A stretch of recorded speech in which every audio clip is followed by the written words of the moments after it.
Baik, saya mohon izin ya untuk penyelenggara untuk memulai rangkaian kegiatan di hari ini. Eh, oke, nah sebetulnya menarik tadi dengan adanya tes di awal gitu ya, itu jadi semacam pemanasan supaya kita bisa lebih refresh. Ya, ada beberapa hal yang ingin disampaikan ya sebelum saya memulai. Eh, Mungkin pada saat saya menyampaikan materi, saya tidak akan sepenuhnya bersandar pada katakan materi PPT yang sudah saya persiapkan, dan kemudian juga nanti apa namanya mungkin ada bincang-bincang yang ingin dilakukan di tengah-tengah sebetulnya, tapi saya ikut sama aturan dari ini ya, dari panitia. Baik, izinkan saya untuk memulai. Ini topiknya sebetulnya berat ini, An Introduction to the Logic and Laws. Kenapa dikatakan demikian ya? Boleh maju untuk ke slide berikutnya.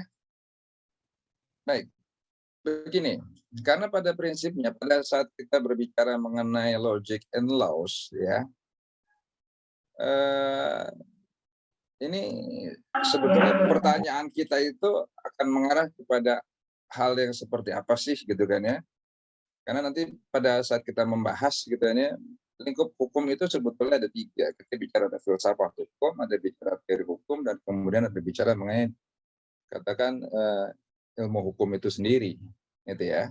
Nah, cuma ingin saya sampaikan juga bahwa materi ini sebetulnya nggak cukup untuk bisa disampaikan dalam satu sesi, dan kebetulan pada saat disampaikan ada 3 sesi, semoga materi ini bisa berkesinambungan ya. Baik, kita pada saat membahas mengenai materi legal logic gitu ya, kita mencoba untuk menggali mengenai makna tentang apa sih sebetulnya yang dimaksud dengan legal logic ya. Kalau misalnya kita bicara di mana pendidikan khusus profesi advokat, sebetulnya kita tidak berbicara mengenai masalah legal logic, tetapi kita menggunakan ada istilah lain yaitu legal reasoning. Ya, there is legal dan there is also reasoning, gitu kan ya. Nah, saya mencoba untuk memadu padankan terkait dengan istilah logic dan reasoning ini, gitu ya. Dan kemudian yang kedua, gitu ya, sebetulnya apa sih itu legal logic ya? Legal logic itu sebetulnya merupakan suatu upaya kritis dari para juris, ya. Dan kemudian kalau misalnya kita lihat dalam konteks bagaimana tradisi hukum di Indonesia, maka saya akan mengaitkan konstruksi legal logic tersebut dengan dogma hukum di Indonesia. Nah, selanjutnya pada saat tahap berikutnya, ya, kita akan membahas bagaimana legal logic, ya, dan kemudian juris in motion. Artinya tanpa disadari sebetulnya, gitu ya, ini kita semua yang belajar hukum, gitu ya, itu sebetulnya sudah memiliki satu kerangka hukum yang sebetulnya itu pada saat ditanya A, otomatis langsung jawabannya apa, gitu ya. Itu karena logikanya itu sebetulnya sudah terbentuk sedemikian rupa.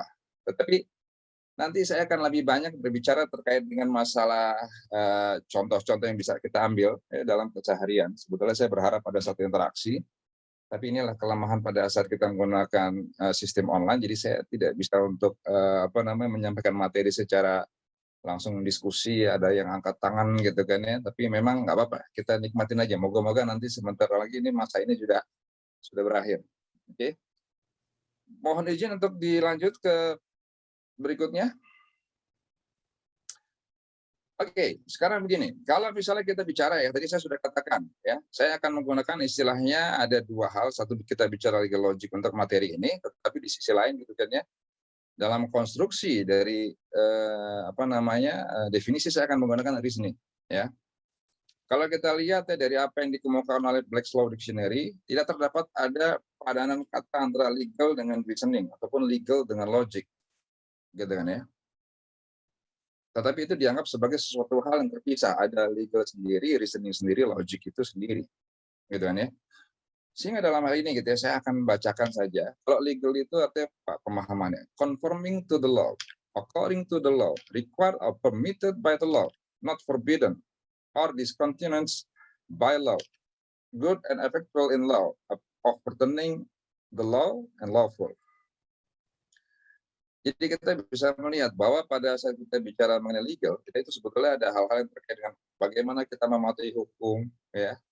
Kemudian sebagaimana yang diminta oleh hukum, ya, hal-hal apa saja yang diperbolehkan oleh hukum, segala sesuatu yang tidak dilarang, gitu ya, dan seterusnya. Tapi kemudian pada saat kita bicara reason, ya, kita bicara a faculty of man by which it is distinguished truth from falsehood, good from evil, and which enables the processors to deduce inference from facts to propositions. Also, an inducement, motive, or ground of for actions as the phrase of reason for an appeal. Jadi kalau misalnya kita bicara everybody has a reasons. Setiap orang itu punya katakan alasan, mereka punya ada katakan kerangka berpikir sendiri dalam menghadapi suatu permasalahan. Oleh karena itu kalau misalnya kita katakan yang namanya pengadilan itu justru merupakan suatu forum di mana kita mencoba untuk melihat sebetulnya keadilan itu seperti apa sih, gitu ya. Tapi nanti saya akan sampai ke sana. Saya mohon izin untuk lanjutkan ke bagian berikutnya. Oke. Berapa hal utama yang penting untuk diperhatikan dalam namanya konsep legal logic, antara lain adalah apa? Hukum sebagai dogma. Ya, hukum sebagai dogma. Kenapa saya katakan hukum sebagai dogma? Karena begini, ya, kita ini adalah negara Republik Indonesia, punya sejarah kita dijajah sama Belanda. Oke. Nah, kemudian apa sih yang membedakan antara dijajah sama Belanda, kemudian dengan katakan kita melihat ada budaya ataupun sistem hukum lain, hukum dasar di sini ya. Kita mundur lagi ke mata kuliah pengantar ilmu hukum. Ya, mungkin ini belum banyak disinggung ya. Tapi boleh dikatakan begini, ya. Kalau misalnya di Indonesia, kita mengenal bahwa Indonesia itu menganut sistem apa? Civil law system. Oke? Sementara katakan seperti Singapura, Inggris, Amerika, mereka menganut sistem apa? Common law system. Oke? Nah, perbedaannya adalah apa? Kalau misalnya kita bicara apa-apa yang berlaku di Indonesia itu, ya, segala sesuatu itu kita kembali kepada apa-apa yang diatur di dalam undang-undang. Bisa dipahami ya sampai sini ya. Tetapi kalau misalnya kita bicara bagaimana yang terjadi pada saat kita bicara sistem common law itu bicara ya, berdasarkan konstruksi apa? Tadi ada asas precedence dan kita bicara ada case law study. Oke? Nah, ini yang menarik gitu ya. Pada saat kita berbicara mengenai civil law, kita mundur lagi nih, ya, kita mundur lagi. Artinya apa? Kita tahu bahwa Romawi Germania pada saat itu ya, terutama pada saat kita bicara Kaisar Justinianus, ya. Kaisar Justinianus itu adalah salah satu raja di mana di Romawi ya. Dia menandai pemerintahannya itu yang diawali dengan kodifikasi dan diakhiri dengan kodifikasi, ya kan ya. Kemudian apa kodifikasi yang dilakukan? Yang dilakukan itu adalah kodifikasi di bidang hukum perdata. Ya. Ada kodifikasi 12 meja atau disebut juga Corpus Juris Justitianus. Ya. Nah ini menarik nih. Dia itu sebetulnya adalah salah satu raja yang begitu dicintai di Romawi, cuman katakan kematian itu adalah tragis. Kenapa? Pada saat dia turun, gitu kan ya,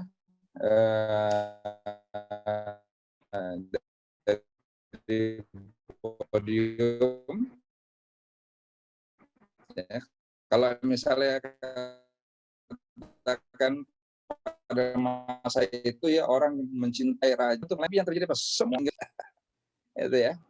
Tapi artinya apa? Hasil karya kodifikasi di bidang hukum perdata itu hidup sampai sekarang di Indonesia.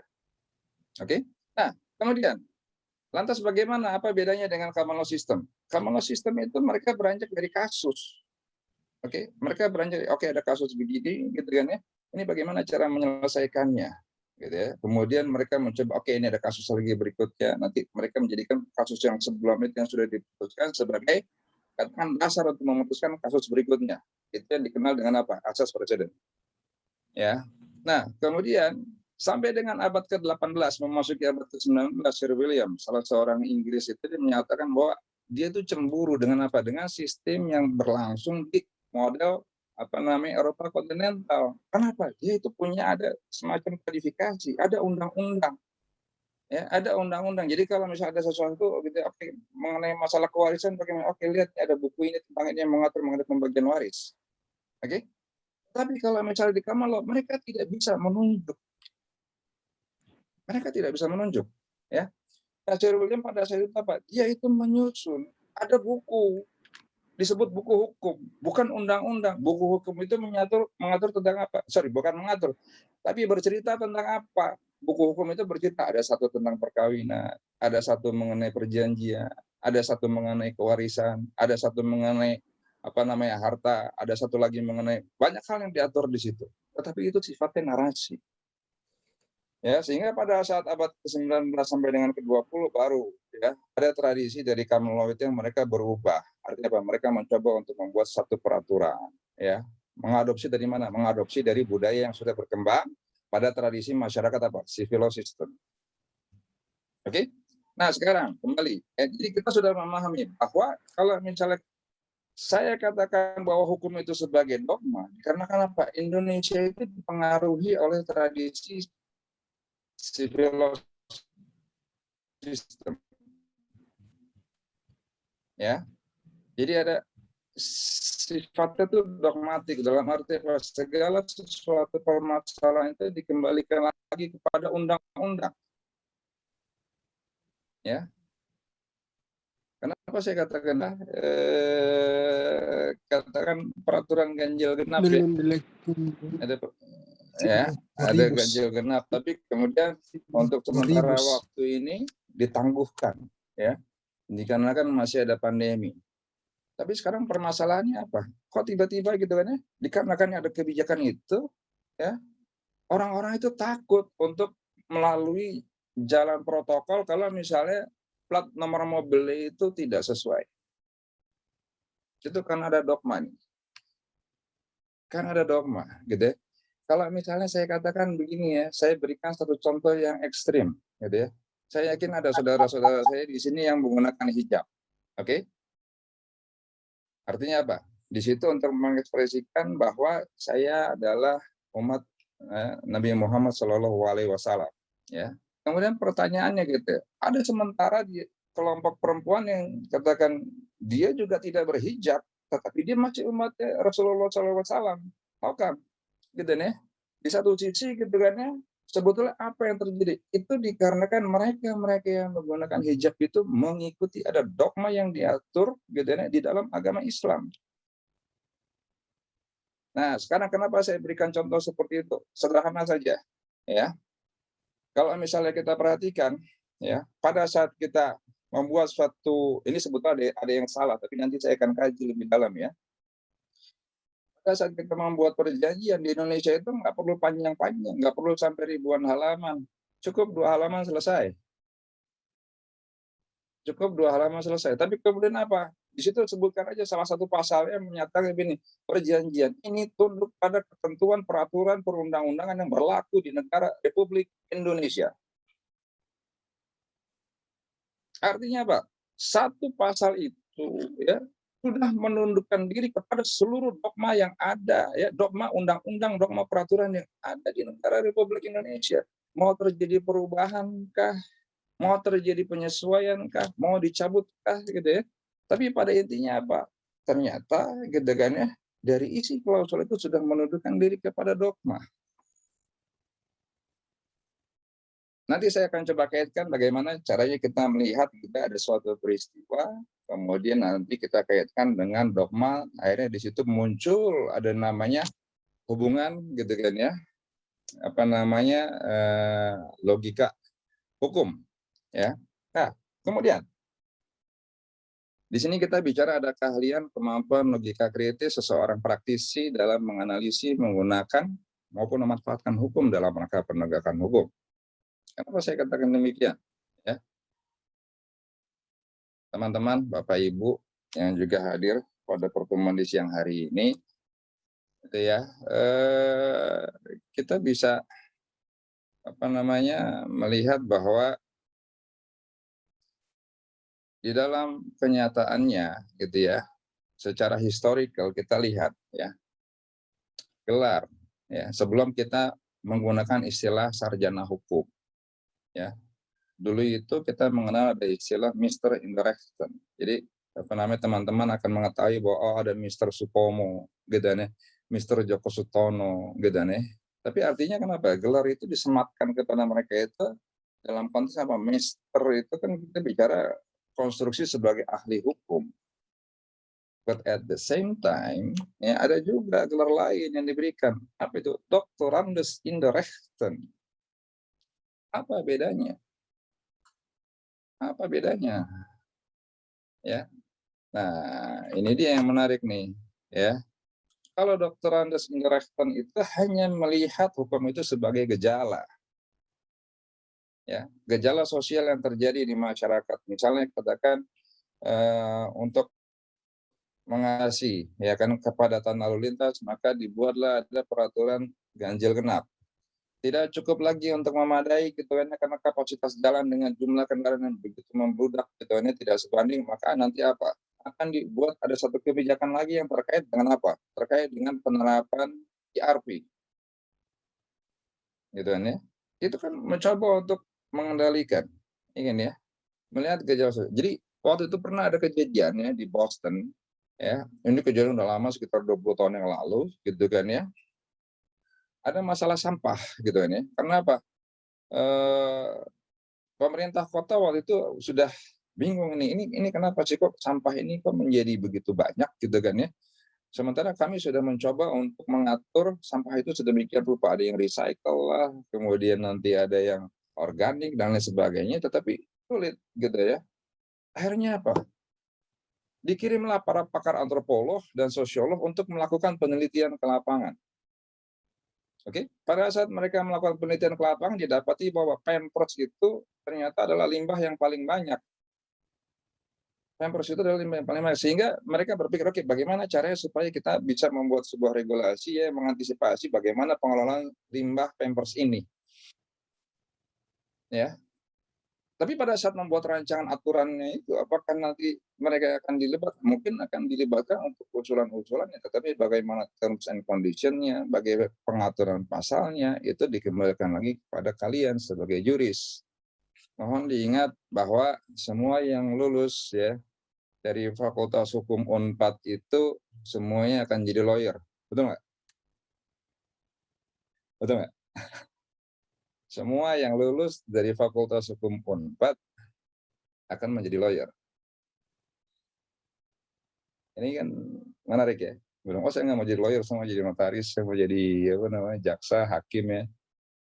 Well, you know what? Ya, you are actually ya having your major at the Faculty of Law, and each one of you are going to becoming a lawyer.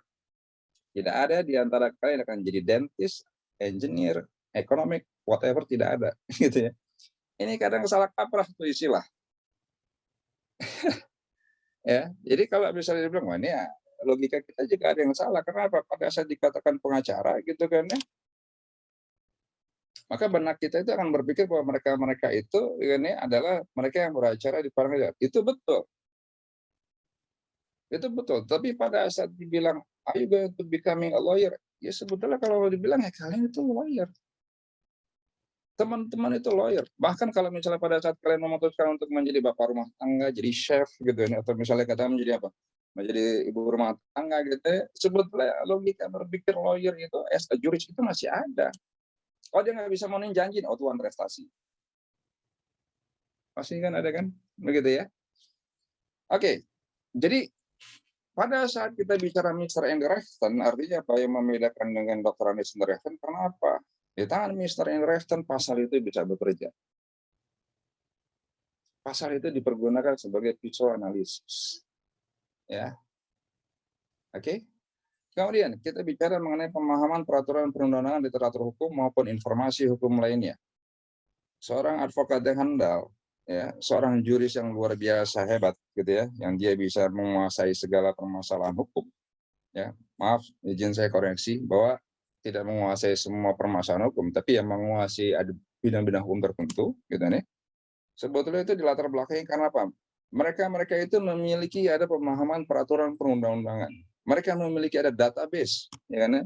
Peraturan perundang-undangan. Dan mereka juga memiliki ada referensi literatur yang sangat berkaitan dengan apa-apa yang ditangani oleh mereka. Informasinya pun berkaitan. Boleh saya katakan begini, ya. Mustahil bagi saya, ya, mustahil bagi saya nggak tahu bagi kalian ya, mustahil bagi saya untuk menguasai semua bidang hukum yang ada di Indonesia. Nonsense. Mustahil. Jadi artinya apa? Saya itu harus memilih bidang hukum mana yang sebetulnya akan saya geluti, yang akan saya bidangi, gitu ya. Let's say gitu kan ya. Saya misalnya begini, saya mengambil semua bidang hukum, ya. Mulai dari apa? Perbankan, ya kan, mulai dari apa? Capital market, ya kan, investasi, korporasi, ya kan. Kemudian ada bidang perdagangan, ada istilahnya apa? Perkara arbitrase, saya ambil ada perkara pidana, ada perkara korupsi, ya, perkara perceraian dan semua ambil semua. Biasa sampai dengan jual beli apa namanya pesawat ulang-alik diambil. Makin botak ya. Karena apa? Bidang hukumnya itu mustahil untuk bisa kita kuasai semua. Tapi coba kita ambil aja satu ya. Kita bicara mengenai masalah apa? Masalah ketenaga kerjaan. Satu saja. Kita kuasai itu sudah cukup. Tapi gitu ya, pada saat kalian ditanya terkait dengan masalah ketenaga kerjaan di Semarang, kalian bisa jawab. Ada perkara di Medan bisa jawab. Ada di Papua bisa jawab. Ada di Pangkalan Bun kalian bisa jawab. Bayangkan saja, gitu nih. Masing-masing itu punya perda loh. Ya. Apalagi pada saat ada undang-undang yang 1000 halaman itu kan, Omnibus Law. Wah, itu pekerjaan apa ya, undang-undang cipta kerja itu kan. Wah, itu harus dibaca lagi gitu, dan tidak semua orang itu memiliki kemahiran untuk penguasaan di bidang ketenaga kerjaan. Tapi pada saat kalian bisa menyanyi gitu kan ya, menyanyikan isu-isu ketenaga kerjaan dari Sabang sampai Merauke, waduh, itu yang namanya keberhasilan itu dari tangan kalian. Oke, pengalaman itu terkait dengan jam terbang, ya. Tidak usah kecil hati gitu kan ya, karena juga saya waktu bekerja di salah satu kantor hukum awal karir saya, ada salah satu senior kalian, ya, itu juga sebetulnya mentor saya, ya. Saya ingat betul, waktu itu namanya Kang Aji, Aji Nur Hadian. Ya. Dia mengatakan kepada saya, Dit, kamu sebagai seorang, oke. Jadi pada saat itu Kang Haji itu mengatakan begini kepada saya, Dit, kalau misalnya berpraktek nantinya, gitu, jangan kita itu berpuas hati. Kenapa? Kita harus baca sumber-sumber yang harus kita miliki harus begitu banyak. Gitu. Referensi kita itu harus banyak. Dan sampai nanti pada saat kita berargumen, pada saat referensi yang kita miliki itu justru jauh lebih dangkal dibandingkan dengan apa yang dimiliki oleh lawan. Baik, mohon izin untuk dilanjut. Oke, ini sebetulnya cuma suatu gambaran aja ya, bahwa ini disiplin hukum. Kita bicara mengenai paradigma disiplin hukum. Kita bicara ada unsur hukum. Unsur hukum itu ada yang ideal, ya, yang sifatnya abstrak, ya, ada yang sifatnya konkret, ya. Nah, yang abstrak itu kita lihat bedakan lagi, ada yang namanya estetika dan ada logika, ya kan ya. Nah, sebetulnya pada saat kita membahas mengenai logika gitu ya, maka kita agak abai sedikit terkait dengan aspek etika dan estetika, ya. Kemudian kalau kita bicara ada etika gitu, kita bicara ada nilai, ada asas, ada kaidah, ya. Kemudian baru nanti benang merahnya itu ketemu pada saat kita membahas dogmatik hukum, ya. Nah, kemudian kalau misal konkret ya, ada kebudayaan, kebendaan, proses sosial, ada bicara mengenai alam itu sendiri ya, ada bicara manusia. Baru kita bahas mengenai ada katakan derivatif dari kebudayaan, ya, ada di hukum. Semua kan bermuara di politik hukum, ya. Begini rekan-rekan. Jadi apa namanya?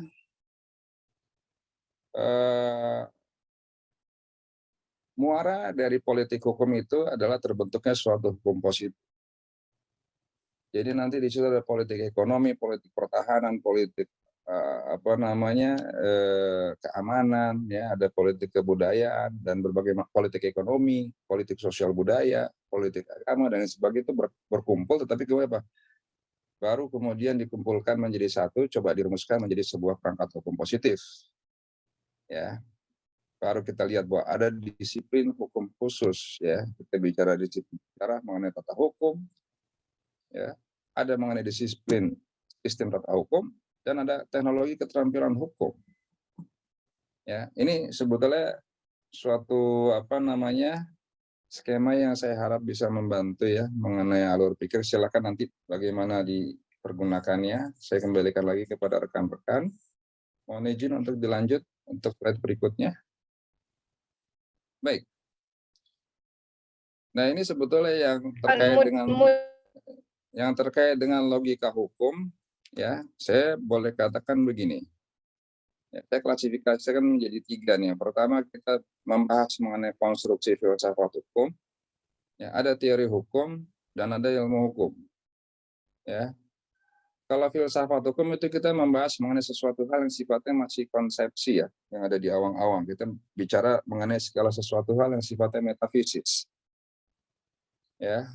Bahkan kalau misalnya katakan boleh dibilang gitu kan ya, logika hukum itu sebetulnya bisa nggak sih kita lakukan pendekatan secara filosofis? Oh, sangat bisa. Sangat bisa ya. Misalnya katakan ada senior saya di S3 itu ya, Payuan kalau nggak salah itu mengambil topik disertasinya itu mengenai ada hukum pidana di zaman Majapahit. Naskahnya ada. Ya. Naskahnya ada kemudian dipelajari. Itu uji ya. Ini bagaimana nih alam pikiran katakan manusia gitu kan ya dalam mencoba membuat semacam aturan ya terkait dengan pidana gitu kan di masa Majapahit sebelum masuknya penjajahan gitu kan ya. Itu sebetulnya menarik loh. Karena apa? Kalau misalnya ada perdebatan gitu kan ya, apakah memang kita itu tidak memiliki KUH pidana gitu kan ya. Nah, ini dengan adanya naskah tersebut, maka sebetulnya kita ada punya naskah kuno, tetapi kita tidak menggali gitu. Menarik lagi itu jadi bisa mengubah bagaimana kita berpikir terkait dengan tadi ya katakan sejarah ya perkembangan dari hukum itu sendiri. Oke. Kalau filsafat itu kita bisa melihat bahwa ini tumbuh semenjak masa Yunani. Kita mengenal ada para filsuf yang terkenal gitu ya yang hidup sampai sekarang. Bahkan kalau saya boleh katakan dalam keadaan mereka yang begitu terbatas ya, dalam katakan situasi teknologi tidak secanggih sekarang, tapi pemikiran-pemikiran mereka itu bisa tembus ya, setelah ratusan tahun gitu masih bisa dipergunakan sebagai referensi. Luar biasa. Bagaimana negara itu bisa terbentuk gitu kan sedikit banyak karena ada Plato, ada Aristotle ya dan lain sebagainya gitu. Bahkan konsep-konsep pemikiran mereka pun kadang juga sering kali dipergunakan sebagai referensi dari para filosof yang sekarang. Ya, kalian pun juga masih ada yang menggunakan referensi itu dan mempelajari hingga saat ini. Ya. Kemudian objek kajian itu adalah gagasan hukum. Metode kajiannya refleksi, kritis, dan analisis yang bersifat rasional logis. Nah, logis nih, ya, terhadap masalah-masalah umum dan hukum. Ya. Sifat kajian itu abstrak, kritis, etis, spekulatif. Ya. Nah, ini saya ada terima tornya itu ya bahwa saya diminta untuk menyampaikan ya dalam konteks tadi ontologinya, aksiologinya, epistemologinya gitu ya. Ini kalau misalnya saya menyampaikan materi itu maka bobot materinya itu akan lebih banyak ke filsafat. Jadi saya akan mencoba untuk mengajak teman-teman itu kita berpikir praksis saja lah ya. Jadi teorinya seperti apa, prakteknya seperti apa, baru nanti kita gabungkan ya. Jadi kelihatan di sini. Jadi saya mohon izin, saya menyederhanakan. Ya. Nah kemudian kita bicara pada saat kita lihat ada ilmu hukum, dogmatik hukum, semenjak pasca abad pertengahan, ya sejarah perkembangannya. Kemudian latar belakangnya faktornya tidak konkret, ya sifatnya reflektif, spekulatif ya. Di sini ada filsafat hukum dalam mengkaji hukum. Objek kajian aturan-aturan hukum positif, ya dalam sistem hukum tertentu. Jadi sudah ada hukum positif di situ ya. Kemudian metode kajian katakan itu yang lazim dipergunakan adalah metode yang normatif dan positifis dalam melakukan perumusan maupun penafsiran deduktif logis. Oke? Oleh karena apa? Di sini seringkali pada saat katakan mahasiswa mencoba untuk menulis skripsi atau tugas akhirnya itu menggunakan apa? Metodenya normatif yuridis. Tanpa disadari apa? Metode itu sebetulnya tujuannya kita melihat kepada dogma yang ada. Coba lihat undang-undang yang mengatur apa. Coba lihat ada putusan pengadilan seperti apa. Ada lagi yang dirujuk. Kemudian sifat kajian positif, preskriptif, praktis ya. Dia lebih teoritis dan rasional ya. Kemudian lingkup kajian interpretasi, sistemasi, hukum positif yang berlaku di suatu masyarakat atau suatu negara. Kenapa dikatakan demikian? Boleh saya katakan begini ya, hukum yang berlaku di negara Republik Indonesia itu tidak sama dengan hukum yang berlaku di Belanda. Ya. Padahal kalau misalnya, wah ini adalah hukum peninggalan Belanda. Oh Belanda bilang, oh nanti dulu. Kamu nggak bisa bilang mengatakan begitu. Kenapa? Karena sebenarnya itu adalah hukumnya Hindia Belanda, bukan hukumnya Belanda. Oh kami sudah lebih dari 8 buku saat ini. Kalian masih tetap 4 buku. Kalau misalnya kalian mengatakan bahwa itu adalah hukum Belanda, seharusnya kalian mengikuti perkembangan yang terjadi di Belanda, tidak ketinggalan seperti sekarang. Itu kan? Itu logis itu. Nah, kemudian teori hukum kita mulai abad 19 menjembatani dua pendekatan hukum, yang pendekatan empiris dan pendekatan normatif. Ya, kita kemudian objek kajian itu dogmatik hukum, ya, dengan menggunakan refleksi terhadap teknik-teknik yuridis menurut dogmatik hukum yang telah secara positif eksis dalam sistem hukum tertentu. Ya, metode kajian multidisiplin dengan menggunakan ilmu-ilmu lainnya. Ya, sifat kajiannya gabungan. Ya, gabungan sifat kajian dalam filsafat hukum dan ilmu hukum. Ya, meliputi diantaranya bidang analisis yuridis, ajaran metode hukum, ya, ada dogmatik hukum dan kritik ideologi terhadap hukum. Nah, sebetulnya secara posisi gitu ya, boleh dikatakan ini filsafat yang sifatnya awang-awang, gitu kan ya, metafisis. Ya. Kemudian di ujung itu ada ilmu hukum. Di tengah-tengahnya ada Pulau Jawa. Nah, di tengah-tengah itu apa? Tengah-tengahnya adalah teori hukum. Ya, artinya apa? Teori hukum itu mencoba untuk melihat gitu ya, dalam perspektif, oke, ini filosofi seperti apa. Kemudian pada saat kita bicara ilmu hukum itu seperti apa, ya. Saya kasih contoh deh, gitu ya, yang termasuk dengan konteks teori hukum. Kalian pada saat pertama kali menginjakkan fakultas hukum, ada satu mata kuliah yang namanya ilmu negara. Oke? Ilmu negara. Nah, sekarang boleh saya katakan begini. Pada saat saya masuk ke fakultas hukum, harapan saya akan mempelajari semua gitu ya, topik ya, semua mata kuliah yang diawali dengan kata-kata hukum. Apakah hukum perdata, hukum pidana gitu ya, hukum kebendaan, hukum kewarisan gitu kan ya, terkait dengan apa? Hukum anti korupsi ya.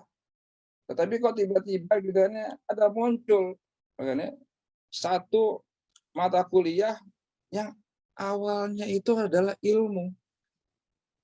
Itu kan ya. Itu adalah ilmu. Seharusnya itu bisa diperdebatkan. Oh, kenapa namanya ilmu sih? Ternyata pada saat kita bahas gitu nih, itu adalah apa namanya? Mata kuliah yang isinya teori semua. Ya. Isi teori apa yang dimaksud dengan konstitusi gitu kan ya. Ada kesulitan untuk bisa memahami materi itu karena apa? Ya. Karena we are lack of imagination. Ya, pada saat saya sebutkan gajah, gitu kan ya. Ya, pada saat saya sebutkan gajah, maka otomatis gitu ya, yang ada di benak teman-teman itu apa? Yang ada di benak teman-teman, oke, ada apa namanya sosok binatang yang cukup besar, warnanya agak abu-abu gelap, gitu kan ya, dia belalainya panjang, dia ada gadinya, kupingnya lebar, ya, kakinya 4, ya, berat itu ada berapa ton, oke? Tapi itu sudah tervisualisasi di dalam pikiran kita. Coba kita belajar ilmu negara. Saya tanya kepada kalian, demokrasi ada bentuknya nggak? Ada pop up nggak di kepala tuh? Dia ada fisiknya nggak? Sama seperti kayak apa namanya? Let's say ya sama nggak seperti kayak ini kayak jam tangan gini nih, ya sama nggak? Dia bentuknya ada fisik begini nggak? Tidak ada, tidak ada, abstrak. Padahal kalau misalnya saya tanya lagi kepada kalian, hukum itu ada nggak bentuknya? Kalian bilang, oh hukum itu peraturan, hukum itu undang-undang. Tapi sekarang pada saat saya pengen tahu, ada nggak bentuk fisiknya? Oh perpustakaan loh. Jadi kalau mama saya diajak ke perpustakaan itu adalah hukum. Ternyata hukum pun itu juga bentuknya apa? Itu sesuatu hal yang abstrak. Ya, sesuatu hal yang sifatnya abstrak. Nah sekarang artinya apa? Kita bisa melihat bahwa apakah sesuatu hal yang sifatnya teoritis itu tidak bisa memberikan satu dampak yang konkret? Bisa nggak? Kan permasalahannya itu kan, ya. Sekarang, kalau misalnya saya bertanya kepada teman-teman gitu kan ya, pernah jatuh cinta nggak? Ya, pernah jatuh cinta nggak? Ya kan ya? Kalau cinta tuh sebetulnya apa sih? Ada wujudnya nggak? Ada wujudnya nggak? Apakah wujud? Nggak ada ya wujudnya hati gitu kan? Enggak kan? Ya, saya jatuh cinta sama kamu nih gitu kan ya. Pulsa saya habis nih, konkret. Saya mesti traktir makan, uang bulanan saya habis. Gitu ya. Akhirnya apa? Pergi ke kampus untuk cari wifi supaya bisa video call. Gitu kan. Cari free wifi artinya apa? Ya artinya cinta itu ternyata implikasinya juga konkret. At the end of the day apa? Kalian memutuskan untuk melanjutkan dalam suatu status perkawinan. Kita yang hadir gitu ya, di ruang ini sebetulnya itu adalah buah cinta. Betul nggak? Yang sifatnya apa? Abstrak. Tapi ada konkretnya ada. Demikian pula halnya dengan hukum. Ini sedikit-sedikit nih, ya kan? Saya udah bicara mengenai masalah logika nih, mengaitkan antara teori ya, sesuatu hal yang aspeknya ada metafisis, teoritis, kemudian kita kembali, oh ternyata ini ada sifat yang konkret. Itu sebetulnya hukum bekerja. Ya, silakan. Bang, kalau sifatnya konkret, kalau gitu antara filsafat hukum, ilmu hukum, mana yang lebih penting di antara tiga itu? Begini, kalau misalnya ditanya mana yang lebih penting ya, itu tiga-tiganya sebetulnya punya peran dan fungsinya masing-masing. Ya, nggak apa-apa nih kita diskusi ya. Apa namanya? Kenapa saya katakan demikian? Ya, karena begini.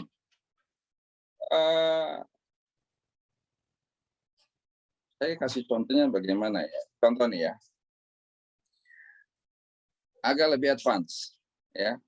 Teman-teman pernah mendengar ada hermeneutik? Dengar. Pernah tahu ya. Nah, hermeneutik itu adalah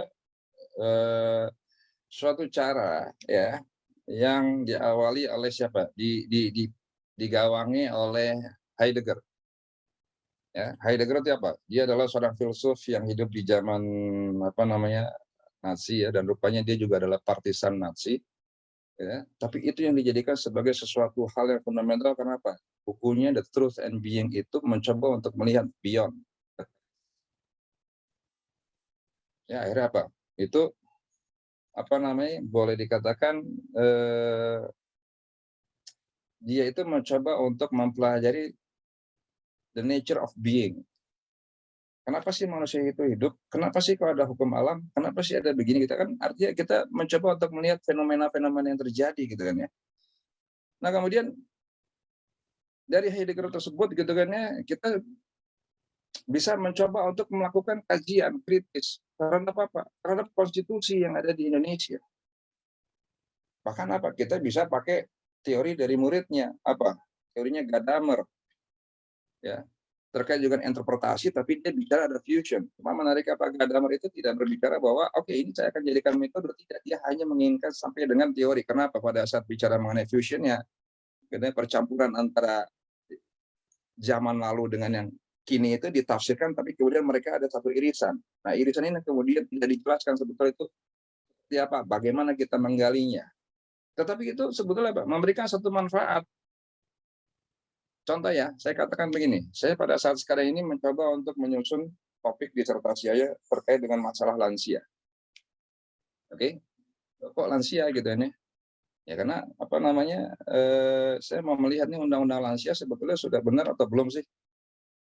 Ya, kan kita ada tuh undang-undang tahun 1998 yang mengatur mengenai kesejahteraan lansia, specifically kesejahteraan lansia. Tapi pada saat saya lihat ke dalam undang-undang, ya, ke dalam konstitusi, ke undang-undang dasar ya, Di dalam konstitusi itu ternyata tidak menyebutkan, ya, tidak menyebutkan apa yang dimaksud dengan lansia, tidak ada. Di situ hanya disebutkan apa? Ada istilahnya manusia, ada orang, ada warga, ada penduduk, gitu kan ya. Kemudian ada warga negara. Tetapi artinya apa? Ternyata di dalam konstitusi itu, ya kan ya, tidak ada, gitu kan ya, istilahnya apa? Pembagian kelompok, ya kan ya, manusia itu, ya, dalam klasifikasi identitas, gitu kan ya. Saya menggunakan metodenya apa? Metode yang dipakai oleh Heidegger, Dilthey, dan juga dengan menggunakan metode yang dipergunakan oleh Gadamer untuk melihat apa? Ya melihat ada fenomena ini. Apa sih sebetulnya yang dimaksud dengan apa namanya pengaturan di dalam manusia di dalam konstitusi? Lantas kok tiba-tiba di sini muncul ya ada istilah apa? Kesejahteraan lansia. Celakanya lagi apa? Kalau misalnya rekan-rekan baca, Bapak Ibu baca, kita ternyata di dalam undang-undang lansia itu diatur mengenai apa? Lansia potensial dan lansia tidak potensial. Nah, kita siap-siap kalau maju tua tuh nanti akan ada apa namanya keadaan yang bikin kita nggak nyaman. Apakah iya gitu kan ya? Apakah iya gitu kan ya? Dari pembuat undang-undang itu ya, sudah menafsirkan, sudah menginterpretasikan isi daripada konstitusi itu dan memaknai bahwa manusia yang ada di dalam konstitusi itu adalah sama seperti halnya dengan apa? Lansia yang tidak potensial dan lansia yang potensial. Betul nggak begitu? Apakah undang-undang ini bukan berarti menjadi diskriminatif sifatnya? Saya tidak mau terlalu prematur mengatakan ada istilah apa? Falasi. Ya kan? Kalau misalnya kita bicara itu falasi apa sih? Itu sebetulnya satu sesat pikir. Ya. Tapi sesat pikir itu ya banyak hal gitu kan ya.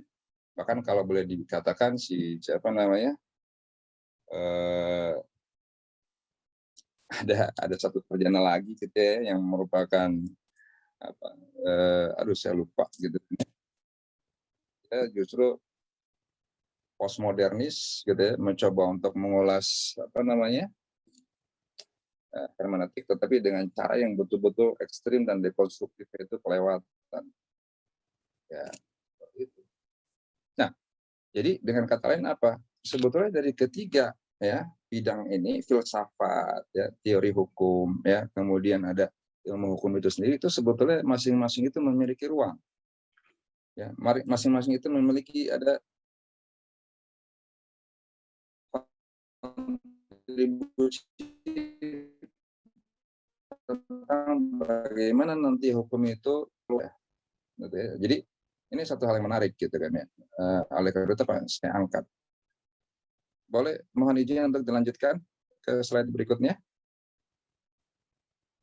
Ya, jadi lingkup legal logic itu sebetulnya kita bisa tarik dari ranah filsafat hukum, dari ranah teori hukum, bahkan dari ranah ilmu hukum itu sendiri.